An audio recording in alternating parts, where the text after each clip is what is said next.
Chosen one, welcome, the anointed ones. The loudest liar in the room always believes they are the best storyteller until the truth walks in without an invitation. There comes a moment when the plot twists so hard, even the villain looks confused.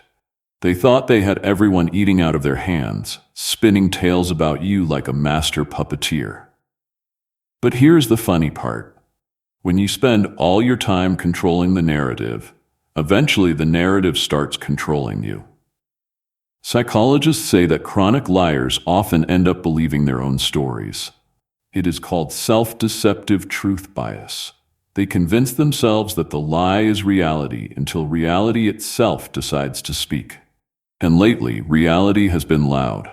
Now, the same circle that once nodded along to their gossip is side-eyeing them like, wait, didn't you say the exact opposite last month? The whispers they started are echoing back like boomerangs, landing right where they came from. This isn't karma coming for them. This is truth collecting receipts. You stayed quiet, moved forward, and let time do the heavy lifting. But now time has turned into your best witness. And the people who once believed the lies, they're starting to see who the real snake in the garden was. So buckle up, because tonight we're not just talking about betrayal. We're talking about exposure, reversal, and the poetic justice of watching a liar unravel in high definition. Number 1. Their lies were a performance, but the audience started watching the wrong actor. They thought they were starring in an Oscar-worthy performance, crafting lies about you like they were writing a blockbuster script. They rehearsed their lines, perfected their expressions, and delivered their stories with confidence. But here's the twist. The audience started watching the wrong actor. The people they convinced are now watching them, not you. And something about their behavior doesn't add up anymore. Their performance was too polished, too rehearsed, too emotionally calculated. And when someone is always the hero in every story and everyone else is the villain, even the most naive listener starts getting suspicious. At first, they fooled everyone because drama always gets attention faster than truth. People love a scandal, especially when it comes with tears, anger, and a dramatic pause for sympathy. They used emotion as a weapon to manipulate the room. But over time, emotion fades and patterns remain, and their pattern is what gave them away. Every new story they told started to contradict the last one. Every version of events got slightly exaggerated. Eventually, people started connecting the dots and realizing that the only common factor in all the chaos was them. Lies are like theater makeup. They look flawless under certain lights. But when daylight hits, every layer shows. Their own circle began to notice how they always had a new villain every week. How they seemed to thrive on being wronged, how every conversation circled back to making themselves look like the eternal victim. That's when the illusion cracked. One person whispered to another, "Something about this isn't right." And suddenly, the applause turned into awkward silence. The truth didn't even have to defend itself. It just waited. And when the show ended, the audience finally saw what was hiding behind the act. Insecurity, envy, and guilt, dressed as storytelling. The funny part is they thought they were destroying your image, but all they did was build a stage where their own mask would eventually slip off.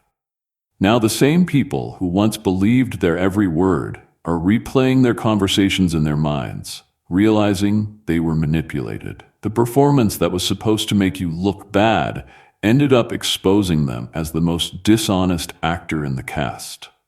And the show they directed is now closing early due to lack of credibility. Number 2, they never planned for the longevity of their lie, only the reaction. They never planned their lie to last. They only wanted a quick reaction. That's what made it crumble so fast. Their goal wasn't truth, it was attention. They wanted to stir emotions, get sympathy, and watch people rally behind them. They lied like someone throwing glitter in the air, hoping it would sparkle long enough to distract everyone. But the thing about glitter is that it eventually settles and then the mess becomes obvious. Lies don't age well. The longer they sit, the more they start to smell like the rot they came from. When they first told the story, it was designed for shock value. They wanted gasps, outrage, and instant validation. But they didn't think about the day when people would start comparing notes, asking questions, or recalling details. That's the flaw of impulsive deception. It doesn't prepare for tomorrow. A lie might shine in the moment, but truth survives the timeline. And when time started stretching out, the details they once exaggerated turned against them. Suddenly, the facts they forgot they twisted came back as evidence. Their own circle began to notice inconsistencies. One version of the story didn't match the next. One friend heard something that didn't align with what someone else was told. Slowly, confusion replaced belief. And confusion is dangerous for a liar, because once people start doubting one part of your story, they begin questioning everything else. That's when their influence began to slip through their fingers. The power they once held, that grip on people's emotions, started to weaken because the story had too many holes to keep floating. They didn't realize that truth doesn't need constant maintenance. Truth is consistent. It sounds the same every time it's told. Lies, on the other hand, need memory, energy, and coordination. And since they built their reputation on falsehoods, they were forced to keep revising history to make it make sense. It became exhausting trying to remember who they told what. The performance fell apart, not because someone exposed them directly, but because their own exhaustion did. You can't sustain a false identity forever. Their downfall wasn't dramatic. It was quiet. The kind of quiet that comes when people stop believing, stop asking, and simply walk away. And that silence was the proof that the truth had already won. Number 3, their circle didn't turn on them out of loyalty to you, but out of loyalty to truth. The people who are now exposing the liar didn't suddenly become your supporters. They just got tired of pretending not to see the truth. Loyalty to truth runs deeper than loyalty to people. And once they realized they were part of something dirty, their conscience started to itch. They weren't defending you because they loved you. They were defending themselves from being associated with someone who attacked an innocent soul. Guilt has a way of cracking alliances built on lies. Even the ones who once nodded and whispered along with the gossip started to feel the weight of it on their spirit. They began to see how twisted it was to destroy someone's name just to feel powerful. At first, they didn't question anything because lies told confidently sound convincing. The liar spoke with emotion, with conviction, maybe even with tears. And emotion can hypnotize people faster than facts. But truth doesn't stay buried forever. Over time, they started to notice small details that didn't align. Maybe it was something said out of place, a contradiction, or a reaction that didn't make sense. That's when they started replaying conversations and realizing the truth had been right in front of them the whole time. The people who once cheered the liar on began to see the manipulation behind the act. They realized they weren't witnesses. They were accomplices. And that's when shame kicked in. Nobody wants to be remembered as the person who helped destroy someone innocent. So slowly, one by one, the same people who spread the rumor started backtracking, distancing themselves and telling others, "I think we got it wrong." That's how exposure begins. Not with a loud announcement, but with quiet admissions whispered in corners. Now the liar is surrounded by silence. Their circle has turned into a jury, each person realizing they were misled. The energy that once protected them has shifted, and every attempt to respin the story now falls flat. When truth starts to reveal itself, it moves through people's spirits like an alarm clock that can't be snoozed. You can't argue against it, you just wake up. That's what's happening now. The same circle that helped spread their lies is now spreading the truth. Not for you, but because they finally remembered what it feels like to stand on the side of what's right. Number 4. They thought they were destroying your reputation. but they were documenting their character. They believed they were tearing your name apart, but every word they spoke became a mirror, reflecting who they truly were. They thought they were destroying your reputation, but all they did was reveal their character in 4K clarity. Each lie they spread carried fingerprints.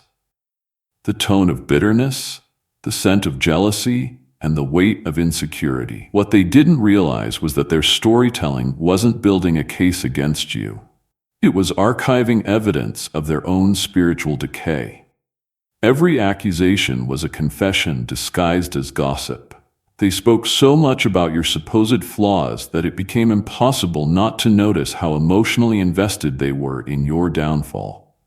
Over time, their obsession became louder than their lies. The people around them stopped asking, "What did you do?" and started wondering, "Why do they care so much?" That's how exposure begins, not through confrontation, but through observation. When someone constantly talks about another person with venom, it stops sounding like truth and starts sounding like obsession. And when obsession becomes visible, sympathy disappears. Their circle no longer saw them as credible. They saw them as consumed. They were too blind to notice that slander never damages an innocent person as much as it stains the one spreading it.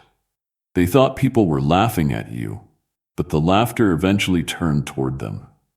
They became the spectacle, the person who couldn't let go, who kept bringing up the same name like a broken record. And when someone repeats a name long enough, others begin to sense the envy behind the repetition. In the end, the lie collapsed. Not because you fought back, but because their behavior made it impossible to believe. People started to associate their name with drama, not yours. They became known for their bitterness, for always needing an enemy, for projecting what they couldn't admit about themselves. Their attempt to ruin your reputation only built your credibility, because while they were busy talking, you were busy evolving. And nothing exposes a liar faster than watching the person they tried to destroy continue to rise. They wanted to bury your name, but all they did was carve their own into the stone of shame. Number 5, the lie lost power because you never participated in the drama. The reason their lie lost power wasn't because someone exposed them. It was because you refused to play their game. They built an entire stage, rehearsed their lines, and waited for you to step into the drama so they could twist your reactions into evidence. But you never showed up. That's what destroyed them. The absence of your response forced them to keep performing without an audience. And nothing drives a manipulator crazier than being ignored. Your silence became the loudest contradiction to every false word they spoke. It wasn't weakness, it was strategy. When someone lies on you, they depend on your reaction to validate the story. They need outrage, tears, or defensiveness to make their version believable. But when you stayed calm, it confused everyone watching. People started wondering if what they're saying is true. Why does the accused look so unbothered? That single question began unraveling everything. Their storytelling started to sound forced because there was no emotional energy feeding it. A lie without opposition eventually eats itself alive. While they kept throwing your name around like a weapon, you went on with your life. You smiled, moved forward, and minded your peace. That's when people began to compare energies, your calmness against their chaos. It became obvious who was genuinely living and who was performing. The contrast spoke volumes. The more you grew, the smaller they looked. The more they talked, the more they exposed their desperation. In truth, you didn't have to prove anything. Innocence doesn't scramble for approval. It just stands firm until the fog clears. And when it did, people saw things clearly. One person thriving quietly, another unraveling publicly. Your silence turned into a mirror that showed everyone who was truly guilty. What they mistook for indifference was actually spiritual confidence, the kind that doesn't need to shout. Now their credibility is gone. The same people who once believed their words now see how childish and transparent it all was. Because when someone keeps shouting, look at them. But the person they're pointing at never reacts. Eventually, people stop looking at you and start looking at the one doing the shouting. That's how the lie lost its power. Not through revenge, but through restraint. Number 6. They tried to be the narrator of your story, but the plot turned against them. They tried to control the narrative of your life, speaking with authority as if they had front-row access to your soul. They told your story with exaggerated confidence, shaping it to make themselves look righteous and you look corrupted. But they made one critical mistake. They forgot that truth doesn't take direction from human hands. They played narrator in a story that wasn't theirs to tell. And eventually the script turned on them. Divine timing always exposes unauthorized storytellers. In the beginning, their words carried power because people believed they were objective. They spoke like an insider, someone who knew the real you. But over time, the tone shifted from truth-telling to obsession. They couldn't stop bringing your name up. Their insights became personal attacks, and their storytelling started to sound more like a vendetta than a testimony. That's when listeners began to pick up on the manipulation. The same monologue that once painted you as the villain started to sound unhinged. The storyteller became the subject of scrutiny. The irony is beautiful. They thought they were writing your downfall, but their own words became the record of their deceit. Every exaggeration, every contradiction, every dramatic retelling became proof of their intent to control perception. They wanted to define who you were, but in trying to do that, they revealed who they were instead. A person desperate to control how others see you because they had no control over how others saw them. When divine timing stepped in, the energy flipped. What was meant to discredit you became the very stage for their exposure. People began to notice how much time they spent talking about you instead of living their own life. It became clear that their storytelling wasn't about justice or truth. It was about ego and jealousy. They wrote chapters of lies, but the universe edited the ending. Now their once powerful words sound hollow. They became the story they were trying to hide from. The unreliable narrator whose motives no one trusts. The plot they tried to twist against you became their public confession. And the moral is simple. You can't narrate another person's destiny when you've lost control of your own.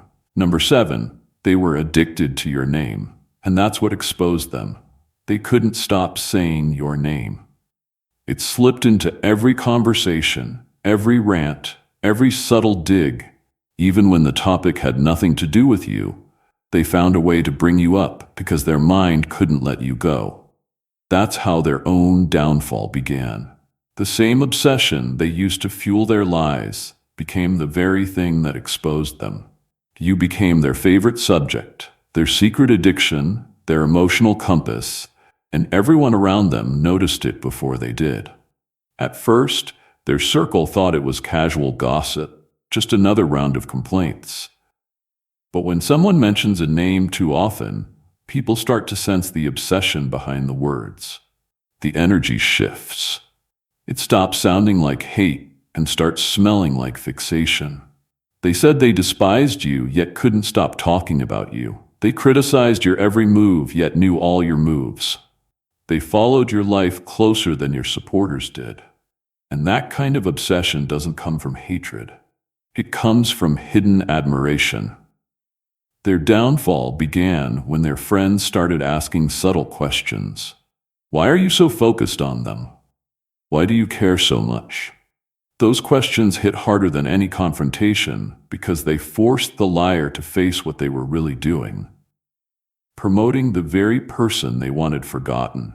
The more they tried to assassinate your character, the more they advertised your name. They turned you into a topic of discussion, a mystery, a curiosity. And when people finally decided to see who you were for themselves, the truth shattered the fiction. It's ironic. Their hatred became your publicity. Every insult became an introduction. Every rumor made someone new interested in finding out who you really were. The same mouth that tried to destroy you ended up amplifying your presence. They marketed you better than your supporters ever could. Their obsession made you unforgettable. Now they're exhausted. Their circle is tired of hearing your name and embarrassed by how fixated they've become. What started as gossip turned into exposure, not of your flaws, but of their envy. They tried to bury you under conversations, but all they did was make your name echo louder. And that echo is what finally revealed who was truly haunted in the first place. Number 8, the spiritual law of reversal activated. Every false word became evidence against them. In the spiritual realm, nothing disappears. Everything returns to its sender. That's the law of reversal. When they threw lies into the air, they thought their words would vanish once they hit people's ears. But energy doesn't dissolve, it circulates. Every false accusation they made against you carried a vibration, a spiritual signature that belonged to them, not you. And when the cycle completed itself, that same energy came back home, multiplied. What they sent out as poison became their own dose of exposure. This wasn't revenge. This was divine arithmetic, the universe balancing its own books. Every deception created a spiritual debt, and the moment the truth surfaced, that debt was due. The beauty of divine justice is that it doesn't need announcement or force. It operates silently, invisibly, and precisely. They thought they could manipulate the outcome, but no one escapes the frequency they emit. Their lies carried the sound of fear and insecurity. And that vibration eventually revealed itself in their reality through loss, embarrassment, or betrayal by the very people they used to spread their falsehoods. They didn't realize that when you falsely accuse someone pure-hearted, the universe treats that as theft, an attempt to steal honor that wasn't yours to touch. And spiritual law has a strict refund policy. Whatever you try to take unjustly must be returned with interest. That's why their downfall feels so poetic. Every word they used to humiliate you became a mirror that humiliated them. Every time they exaggerated, twisted, or fabricated, they planted a seed of exposure that grew in silence until harvest season arrived. Now everyone who once entertained their stories can see the truth without you having to say a thing. Their name is linked to the very chaos they created. People don't even need proof. The energy around them says it all. They look drained, defensive, and unstable, because carrying the weight of deception takes a toll on the spirit. You didn't have to lift a finger. Justice was never about revenge. It was about vibration. They thought their words were destroying you, but they were only constructing their own downfall, one lie at a time. The law of reversal doesn't miss. It just waits for the perfect moment to strike when silence can make the truth thunder. Number 9, they lied to feel powerful, but ended up exposing their own powerlessness. They lied because it gave them a temporary sense of control. Deep down, they felt small next to your authenticity. Your peace irritated their chaos, your confidence exposed their insecurities. So to feel taller, they tried to shrink you. That's how insecurity always operates. It doesn't build itself up. It tries to tear others down. They didn't attack you because you were wrong. They attacked you because you were right. And they couldn't compete with that kind of quiet strength. The lie was never about you. It was a desperate attempt to protect the illusion they had built around themselves. They used gossip and manipulation like a magician uses smoke, hoping the distraction would hide their weakness. And for a while, it worked. People believed their act because they delivered it with emotion and authority. But the thing about emotional manipulation is that it can't sustain itself forever. Eventually, people started to see the cracks. Their energy shifted from persuasive to desperate, from confident to anxious. That's when their power started slipping away. The same words that once made them look dominant now make them look insecure. Their downfall was inevitable because lies demand constant maintenance, and maintaining something false is exhausting. Every time they tried to reinforce the story, it became clearer that the motive behind it wasn't truth. It was jealousy. Their need to control how people saw you came from their fear that left alone, your light would outshine theirs. And it did. The more they spoke against you, the more your calm dignity contrasted with their frantic need to be believed. Now their own circle sees the truth. The mask has fallen, and the act has lost its audience. What once seemed like clever manipulation now looks sad and childish. People no longer see them as the powerful one. They see them as emotionally weak, threatened, and hollow. That's the irony. The power they tried to steal through lies was never real to begin with. Real power doesn't need to distort others to feel stable. In the end, all they did was reveal what you already knew. That people who lie to destroy others are really just broadcasting how powerless they feel inside. Their lies weren't a weapon. They were a confession. Number 10. Their circle realized that every enemy they had looked exactly like you. Innocent. After you walked away, their story didn't stop. It simply found a new name to attach itself to. They needed someone else to blame because playing the victim was the only identity they knew how to maintain. At first, their circle didn't notice the pattern. They thought maybe this time it's different. But as the months went by, the same drama kept repeating. Same tears, same accusations, same speeches about betrayal. Only the faces of the so-called enemies changed. That's when people began connecting the dots and realizing the truth. Every enemy, this person had looked just like you. Calm, kind, and innocent. That realization hit hard. It forced everyone to confront what they didn't want to admit. The liar wasn't unlucky. They were the source of the chaos. Every story they told started to sound recycled. Every heartbreak, every fallout, every betrayal somehow followed the same script. It stopped sounding like coincidence and started sounding like manipulation. Their circle began to see that this person thrived on conflict because without a villain, they had no purpose. They needed someone to blame to stay relevant. Soon, people who once sympathized with them started distancing themselves. They didn't want to be the next enemy. They watched how quickly affection could turn into accusation and realized they were walking on eggshells around a ticking emotional bomb. That's the curse of habitual liars. They lose everyone because they can't stop creating new targets. Once people saw the cycle clearly, the sympathy turned into disgust. Their own circle began to whisper about how every problem this person had followed the same pattern. Someone would try to help them, offer kindness, or correct them, and suddenly, that person would become the next villain in their story. It became obvious that the issue was never the enemies. It was the storyteller's inability to take accountability. They weren't unlucky in relationships. They were allergic to truth. Now the room is quiet when they speak. No one rushes to defend them anymore. Their credibility has dissolved, and their isolation is the proof. The same circle they once manipulated has realized that they were never surrounded by enemies, just people who eventually outgrew the lies.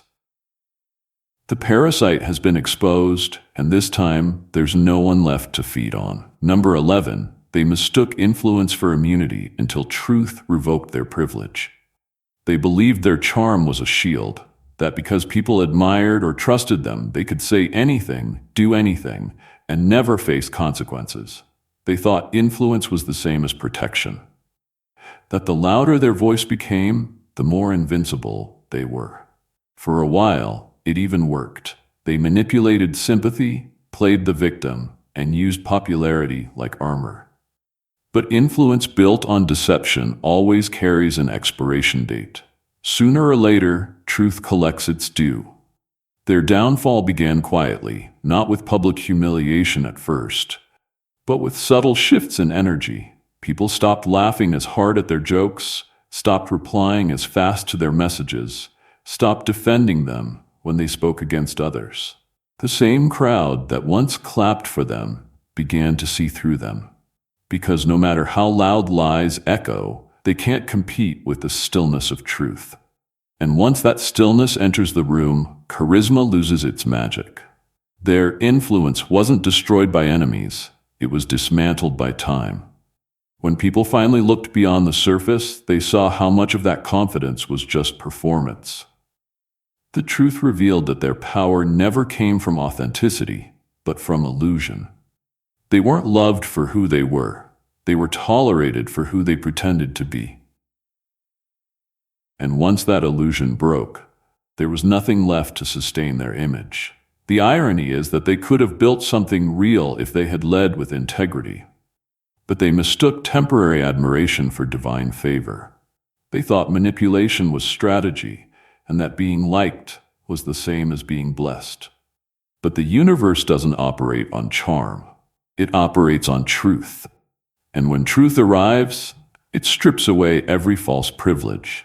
Now their words don't carry the same weight. Their once loyal followers hesitate, second-guess, and remember how they dismissed the innocent. Their influence was a borrowed crown. And the moment truth withdrew its approval, that crown turned to dust. They're learning now that popularity is not immunity, and charm is not character. Because when integrity leaves the room, influence becomes nothing more than an echo of who someone pretended to be. Number 12. Their exposure wasn't a scandal. It was a spiritual audit. Their exposure didn't come from gossip or revenge. It came from divine mathematics. When energy gets misused, it always seeks correction. What they thought was just talking bad about you was actually a spiritual transaction. Every false story they spread carried energetic weight, and the universe kept a perfect record of it. So when everything started unraveling, it wasn't random. It was an audit. The scales of truth were simply rebalancing themselves. They believed they were operating in secret, that their lies were invisible to the naked eye.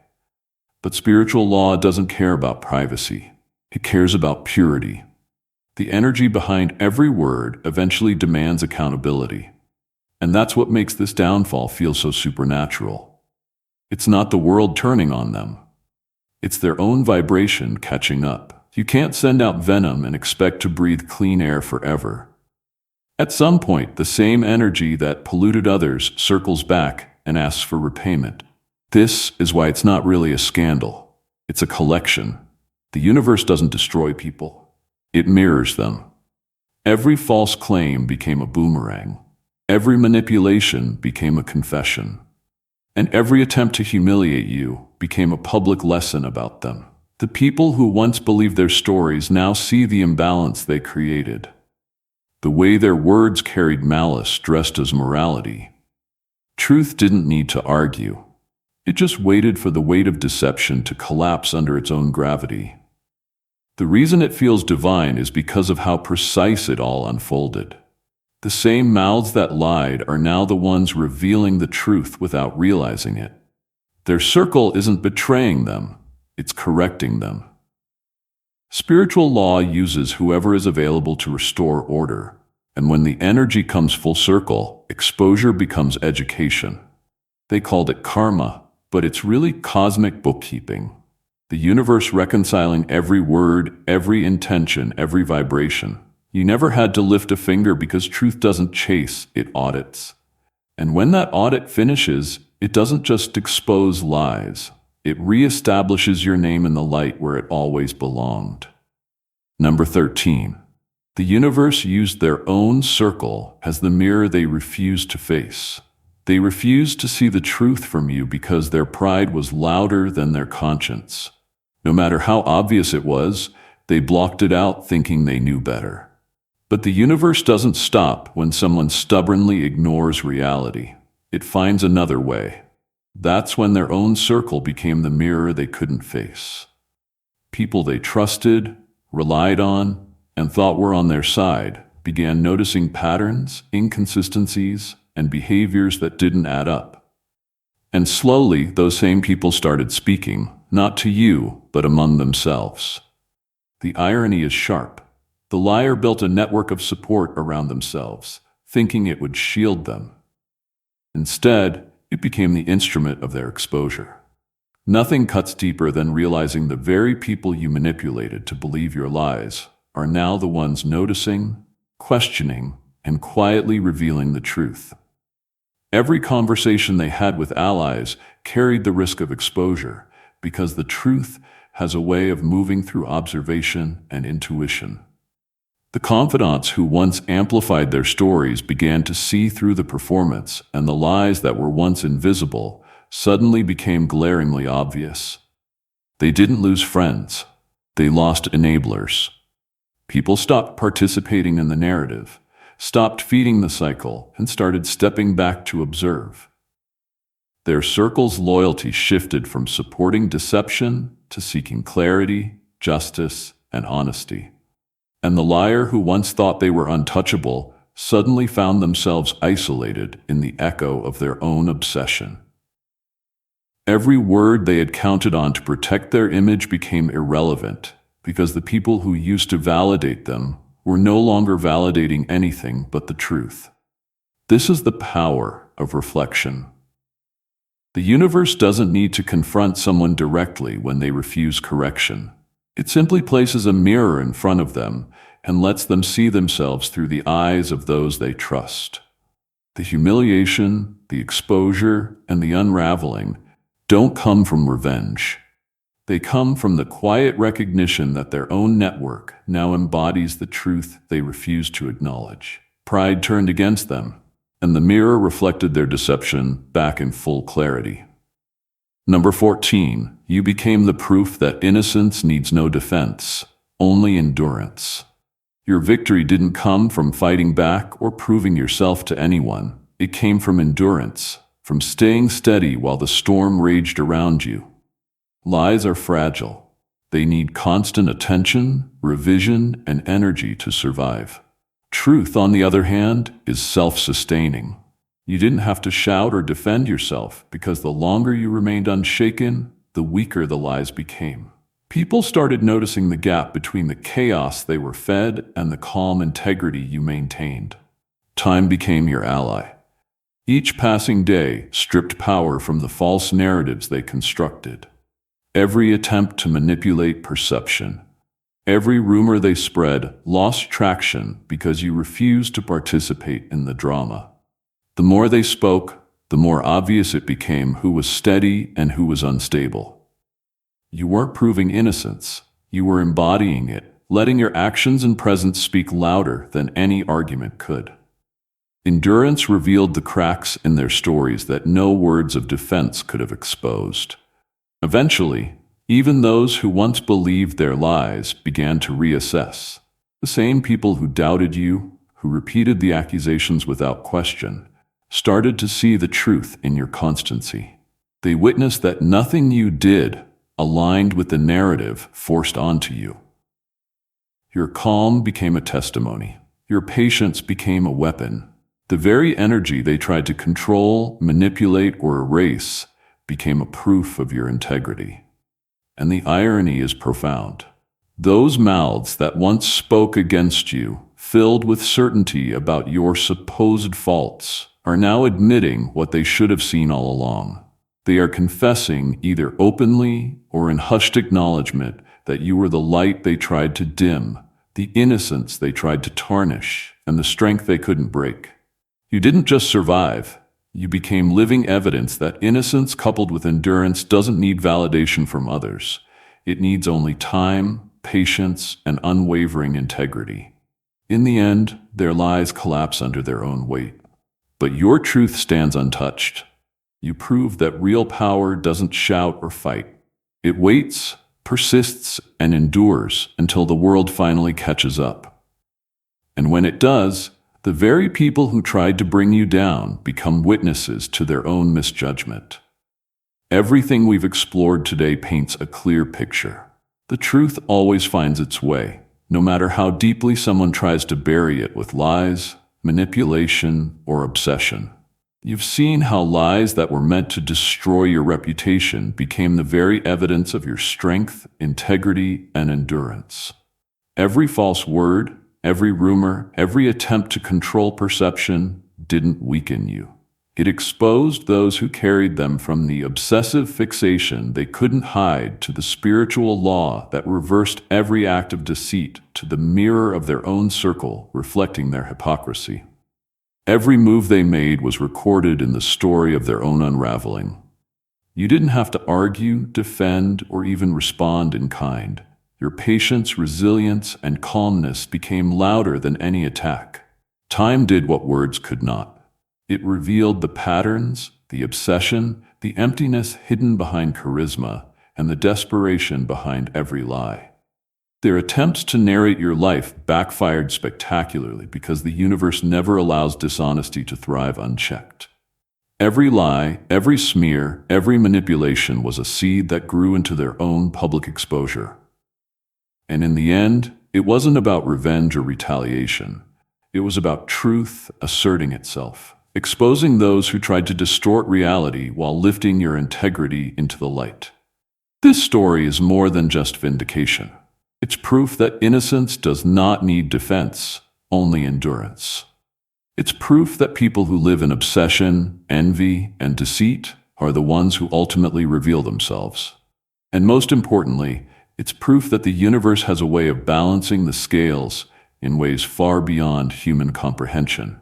Your calm, your persistence, and your integrity were the quiet forces that broke the narrative they tried so hard to control. They tried to make you their victim, but you became the evidence, the lesson, and the unstoppable light. Your story matters, and your truth will always outshine their falsehoods. Amen.